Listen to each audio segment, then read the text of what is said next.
All right. Hi, guys. Um, First off, I guess, welcome back from break. I hope you guys had a halfway decent break. My break was tumultuous, to say the least. My wife brought COVID home right around Thanksgiving, and it kicked my butt for about 3 weeks, along with my wife's butt. And I'm only really, it wasn't until about Christmas that I started feeling normal again. And so, my run up to the Christmas season was kind of disrupted, which is sad. Then we traveled down to my dad's house over Christmas break once everyone was feeling better. And our first day there, my daughter broke her arm because she got a hoverboard for Christmas, and she promptly fell off of it and broke her arm. So we got to take her to the emergency room and then come back home. So still waiting on the bill from that one. And then I spent the rest of break just kind of not doing much of anything, watching some Star Trek, reading some books, painting, just kind of trying to woo-saw a little bit. I took down all my Christmas decorations, did some chores around here, hung out with my dogs and my family. And that's kind of about it. Um, I hope your break was at least a little bit better than mine. I hope it wasn't quite as traumatic or disastrous. Um, before I get into talking about before I get into talking about third 9 weeks and kind of our roadmap, which by the way, that's all I'm doing today. All I'm doing for our first session is just giving you a roadmap of what's coming and kind of what to expect this 9 weeks. You'll have a discussion post, and that's going to be it for this first class session. I'm not trying to overburden you because we are going to hop it back into it with both feet next week. But before we get into all that, um, I would be remiss if I didn't talk a little bit about today.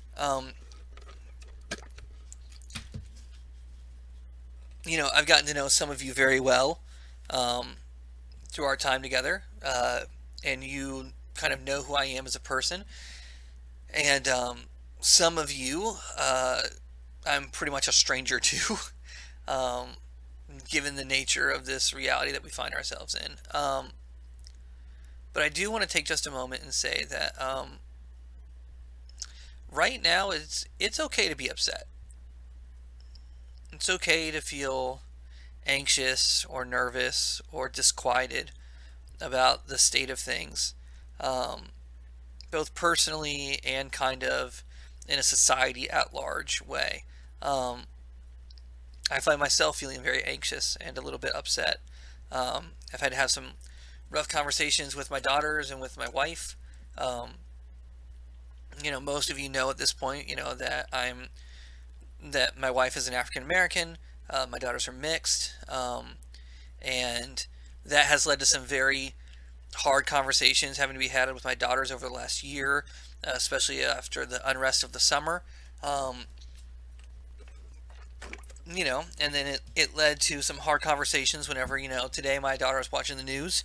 She's 12 and she saw somebody who had stormed the Capitol building uh, in a violent attempt to disrupt our government, carrying around the Confederate flag. Um, and so, that it's okay to be upset about things like that. But I want to tell you that the root of what we're seeing, the root of the kind of degradation that we are experiencing in our society is I think it's two things. One is it's a lack of empathy. It's a lack of trying to understand others and trying to feel what they feel. And what I mean is this, the people who were upset over Colin Kaepernick kneeling, or the Black Lives Matter protest. Usually that comes out of a place of limited personal experience with people of color. It comes out of a place of not taking the time to try and understand the palpable fear of being a small minority in a country. African Americans only make up about 13% of the nation at large, and they face violence overwhelmingly, disproportionately from police officers. And the people that are upset typically have not taken the time to pause and try and understand what that must be like, or to try and consider those feelings.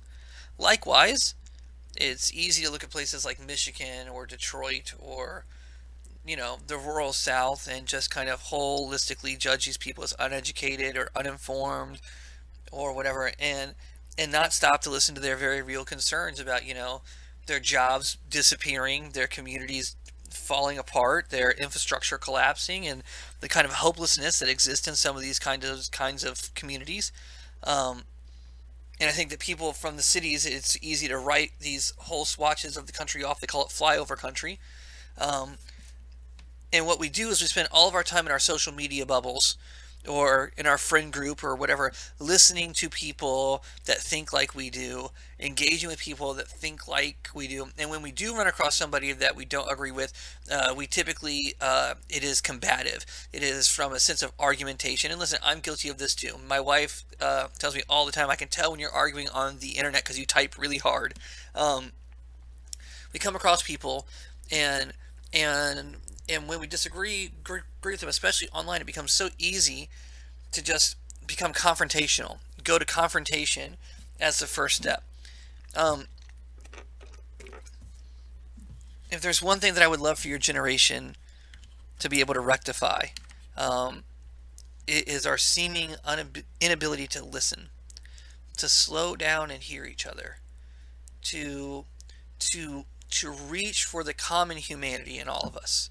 You can have major ideological differences with other people. I am the political outsider in my family. I will not share with you what my personal politics are because I don't believe in that. I believe that um, none of this is about me. It's about you guys. So I won't share what my personal politics are. But I'm the political outsider in my family by a pretty wide stretch.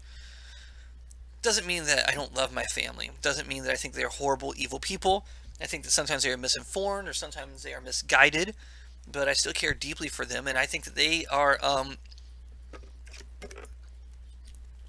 trying to be the best people that they can be, and the only way that we can ever find a way to be with each other and find our common ground is by listening. It's by seeking first to understand. A guy named Stephen Covey wrote a book called The 7 Habits of Highly Effective People, and I think most of it's crap.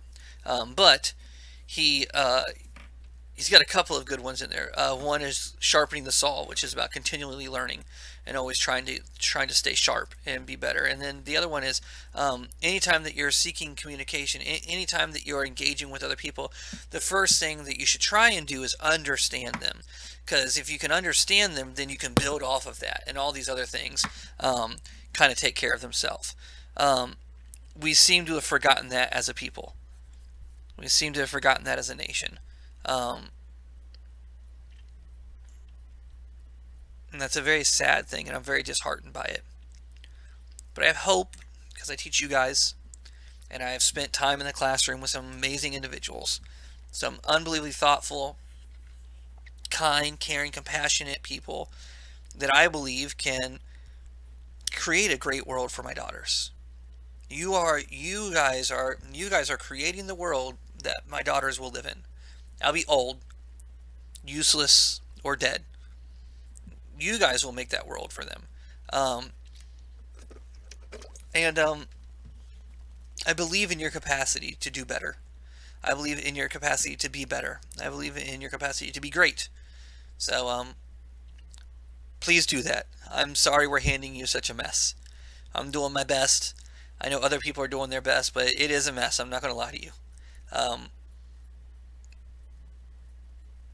I'm sorry. That's all I got. So, with all that, let's talk about the third 9 weeks.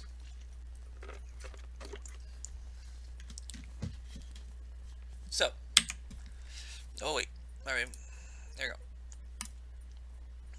So English 4, um, we are really close to wrapping up this course. We are really close to being on our way to graduation. We've got one more book left to read, and then we're done with all of our content, basically. Then it's just IB assessments and waiting on May, more or less. We're going to read a book this 9 weeks called Persepolis. It's already up in Schoology if you want to go ahead and get started on it. It is a graphic novel. It's not a book, so it's got lots of pictures and things. Um, it's a book that every time that I've taught it in the past, students have thoroughly enjoyed it and mostly loved it. So I'm really always excited to get around to it. It also gives us the opportunity to cover a lot of other things as well. So yeah, I'm that's going to be our last book.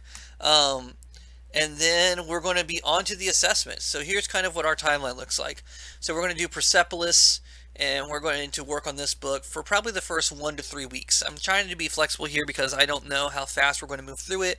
I don't know what your guys' reactions to it are going to be, and I really want to kind of cover it in depth because I think it's going to come in really handy for a lot of you guys whenever it comes to these assessments over here. Um, After we do Persepolis, we're going to spend 3, maybe even 4 weeks doing the individual orals. The individual orals are your internal assessment for the IB English course. I will be doing them with you. It's a 10-minute oral presentation followed by 5 minutes of question and answering time, where you select a global issue and an excerpt from a literary text, and then you bring in ancillary non-literary text to use to support your your conclusion. And we'll talk more about that and what that looks like. I'm going to do my best to build an entire unit to help guide you through the process here. But that's going to take us a while because what that means is that I have to set up a meeting time with each one of you for that 10 minutes where it's just you and me, and I listen to you and then I ask you questions, and we're going to have to do it virtually, which is not ideal, but it is what it is. And so, yeah, so that's going to be our process for that. And then after that, we're going to work on the HLSA, and that will probably be the last 2 weeks of our course. The HLSA is your final assessment that's done during the actual school year that doesn't count the exams. The HLSA is, I think it's 1,200 to 1,500 words, where you just basically, I mean, it's really open-ended. It's basically you exploring a theme in one of the works that we've read over either of the years. And so, like I said, we will talk more about that, but that's kind of our timeline, what it's looking like for this 9 weeks. Persepolis, I really want to be flexible with again because I want to make sure that we're taking the time to really kind of go into depth in it, look at some of the themes, look at some of the ideas that pop up, and look at some of the cultural aspects that are happening. Because I picked Persepolis and Ocean at the end of the lane because they create a great juxtaposition against each other. They are almost they're telling stories of the same time period in a person's life, but from two completely different perspectives. You know, one is a young white boy in rural England, and the other is a young girl living in Iran during the Iranian Revolution. And so I think that it creates some really interesting contrast between how these two stories play out, what the conflicts in them are, the perspective on youth that they provide, things like that. Yeah, and then after that, it's making sure that you're good to go with your IB assessments. Make sure that we've checked all those boxes, ticked everything off, getting you guys ready for graduation. I am going to spend some time, probably fourth 9 weeks. I don't think that I'm going to have time to get to it third 9 weeks because third 9 weeks is really busy for us.